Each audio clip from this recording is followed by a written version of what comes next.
Welcome to the UC Santa Barbara's Career Services Virtual Workshop. Our mission is to educate and empower all students and recent graduates to prepare and pursue success. You are currently viewing the Explore Graduate School Workshop.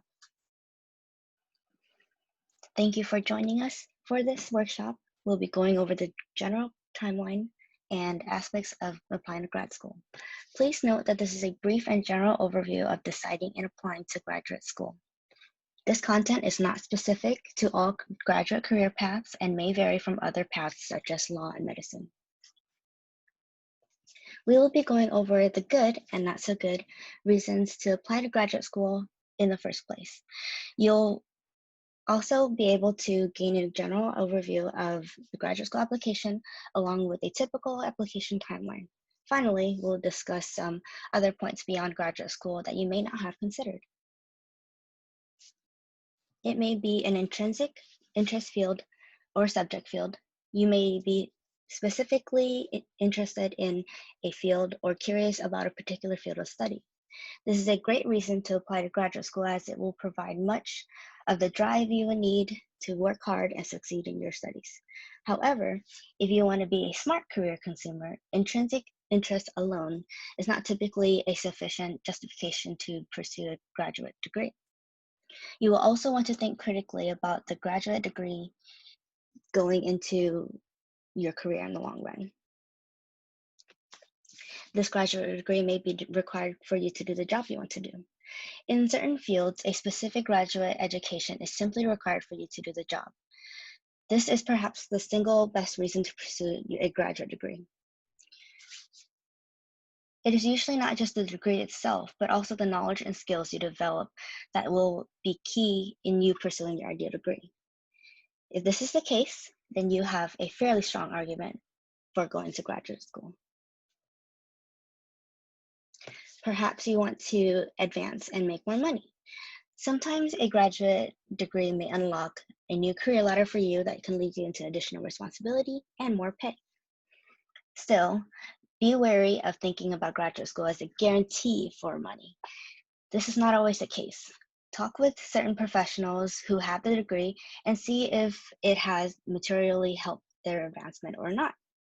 Check out our networking workshop and our other website for more information if you would like to have more informative conversations with real-life professionals.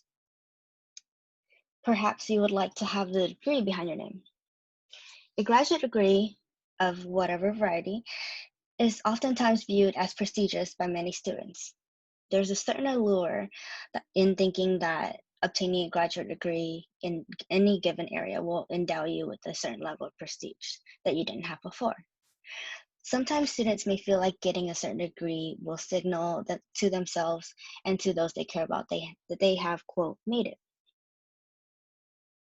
Well, this is an entirely understandable feeling, but in truth, it's not always the best way to pursue a degree. That feeling can be short-lived, but the ramifications of your choice, both in time and money, will be long-lived.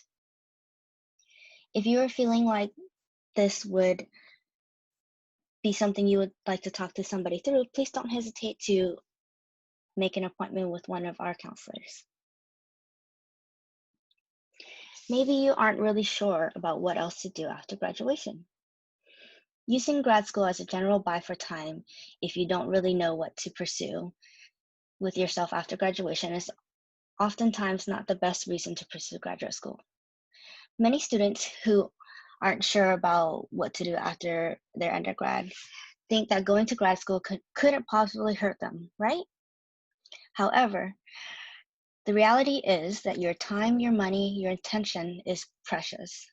And when you invest those things, it may be something that you aren't sure will help your career. Then you are taking a huge risk.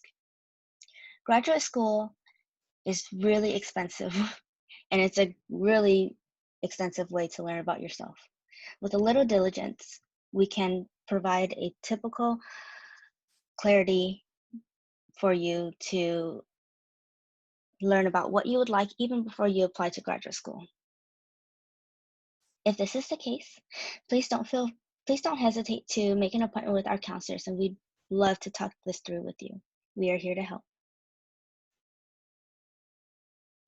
Which field, which degree? You may not know what you want to do, or I know I want to go to grad school, but what? If grad school is a placeholder, here in career services, we oftentimes hear students saying that they know they want to go to grad school, but upon further discussion, there's no clear vision of exactly what that looks like for the student. The goal is to get beyond using graduate school as a placeholder instead of strategically, more specifically about your potential graduate education. Spend some time figuring out which specific field or area you would like to pursue. Identifying a specific field or specific areas of study may be a first step for you to understand how to move forward. Graduate school is not a monolithic thing, so we need to break it down into specific fields of study and training to have any hope of making progress. Now, doctorate or master's. The next step is to identify which specific degree and at what level is most appropriate for your career needs. Do you need a master's degree or a doctorate level degree to pursue your career goals? If a master's is all you need, then getting anything more may not necessarily be an efficient use of your time or resources. A doctorate may not always be the best or may not always be better than a master's degree. It simply depends on the person and a career path. Now, moving on to the graduate school application process. So let's say that you have an identified specific type of graduate school in a specific area that is going to be meaningful in advancing your career goals. What is the next step and what does the process look like from here? First, we want to look at researching programs. The first step is to research specific graduate programs on your own. There will be a lot of reading in the beginning. You also want to talk to people in the field. At the same time, and as supplement for your online searching, you will want to talk to professionals in your field and get their knowledge of their advice and suggestions about advancing in their career. You may also want to look into some of the relevant professors that you may have had in your program or your studies that you may want to consider. Lastly, don't be shy about contacting program directors directly. If you have any questions, they are happy to assist you in answering those. The people on the other end are happy to answer questions, and if not, they're happy to direct you in the way that, or into the place where you would find those answers. Your goal at the end of this process of reading and learning about programs is to know whether or not this program aligns with you and your potential career goals. Finances. You also want to get a clear sense of how much this grad program is going to cost you.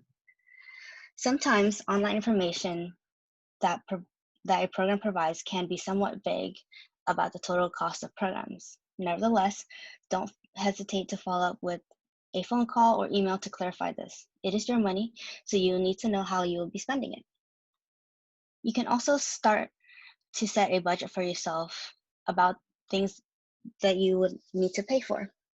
Common sources of money for graduate programs can come from savings, federal and private loans, financial aid, part-time work, TAships, and stipends. Your individual situations may vary, but it's important to start thinking about how your graduate education will be paid for. Applying. The last step of the process is actually sending in your application. You will typically send in your application online, but most of the work here is getting all the pieces together to complete your application. So let's start looking at that application process.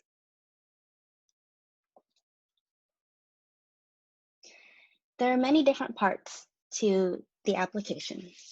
First will be your transcript and grades. Any graduate program that you apply for will want to see how many classes you've taken, what classes you've taken, and how you have performed in those classes. They may require that you have taken certain prerequisite courses before entering their program. They will get all of this information from your transcript, and you will need to have the Office of the Registrar at UCSB send your transcript to the schools you will be applying to. If you are a transfer student, then you will need to have your prior colleges and universities send the transcript of your time studying there as well. Your experiences. Of course, your experiences both inside and outside of class will be a very important component of your application. You will typically be conveying these experiences through your personal essays, through your CV or resume, which most programs will ask for. Then comes your personal essay or your statement. These are often called statements of purpose, personal statements, research statements, and diversity statements, and so on. You will also need letters of recommendation. You will be typically asked for 3 letters of recommendations from professionals who can speak about your ability to excel in any given career path or study. These individuals are usually a combination of research advisors, professors, managers in your work or volunteering, or mentors in your outreach involvement. Just remember that letters of recommendations are based on relationships which take time. So it's best to start thinking about who might be able to write your letter of recommendation for your graduate application a year or more before you actually start applying. Standardized testing. You may also need to take certain standardized graduate exams, such as the GRE, the MCAT, the LSAT, etc. Be sure to research what exams, if any, you may need to apply to your program. It typically takes a few months to study for most graduate level standardized exams. The exams may be offered on selected dates, so please plan well ahead. And finally, the online application. You will have an actual online application that you fill out and submit for each program for each institution. This part is actually the easiest part, but requires all of the above components before submitting.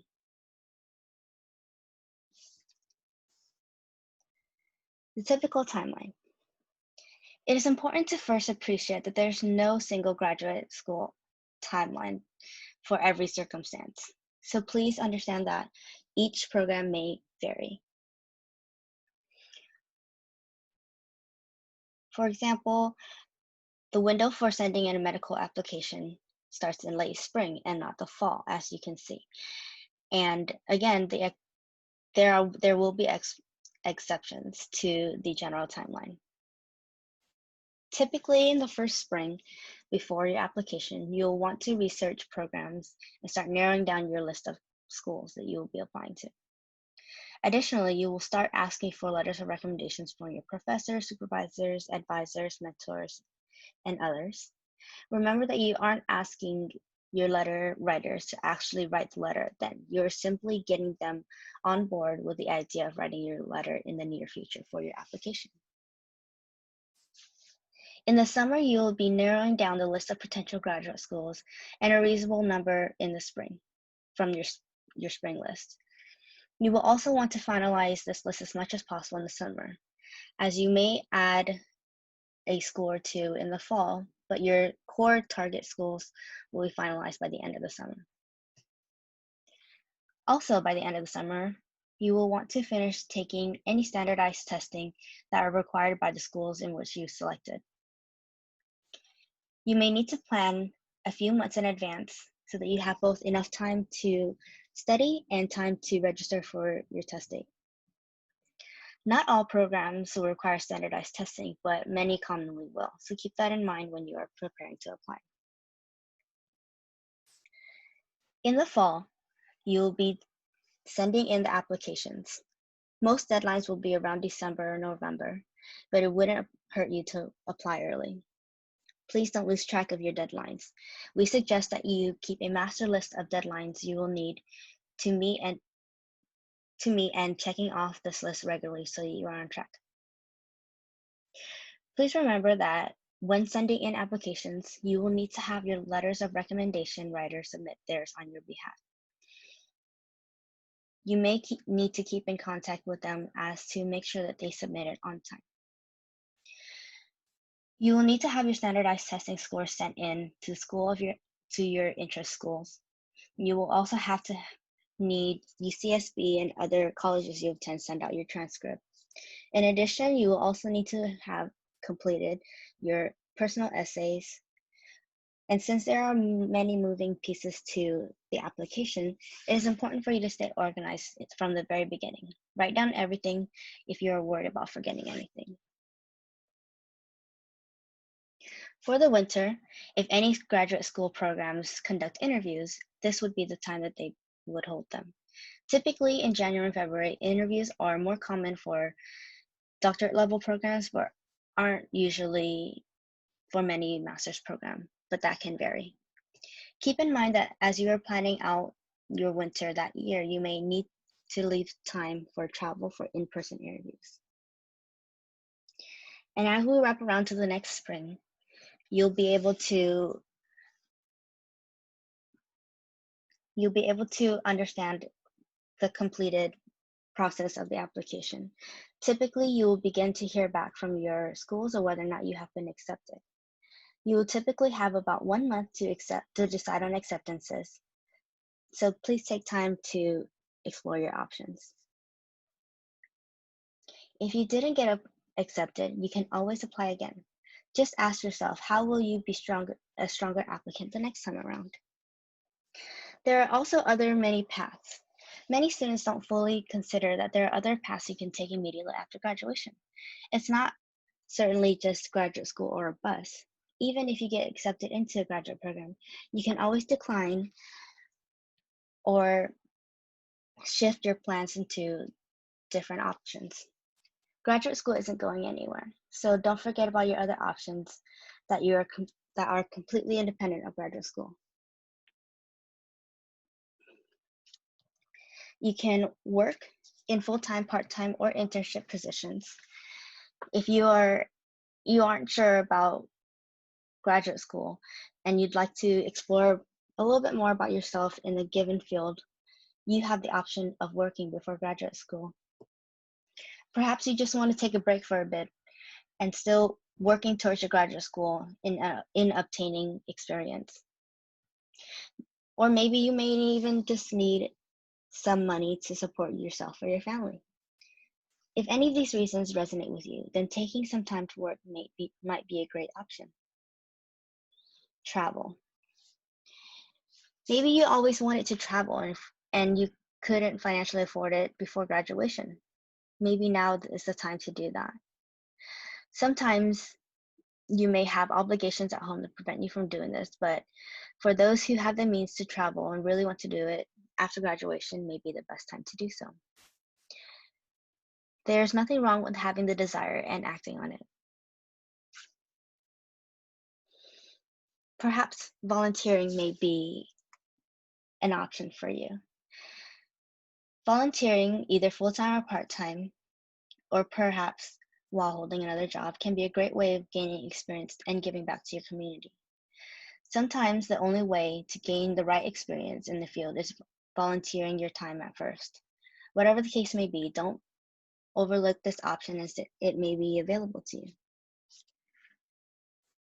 Perhaps learning targeted skills or gaining relevant certifications. You may need to gain certain skills that are best attained through online courses or extension courses or possibly certifications. This can be valuable and sometimes even more efficient than trying to gain the same skills and knowledge through an entry-level job. So don't discount this option. Additionally, there may be certifications that are valued in your field. Maybe it is necessary to start work. This is another option that might be right to set up your near and long-term success moving forward. Certifications aren't equally important across the fields, but in some, they are essential to the job that you want.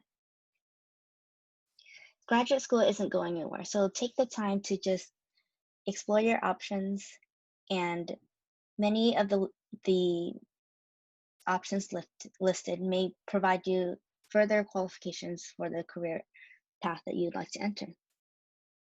Thank you for joining us for this virtual workshop series. If you have any further questions, please feel free to check out our website or email us with any questions at careerhelp@sa.ucsb.edu.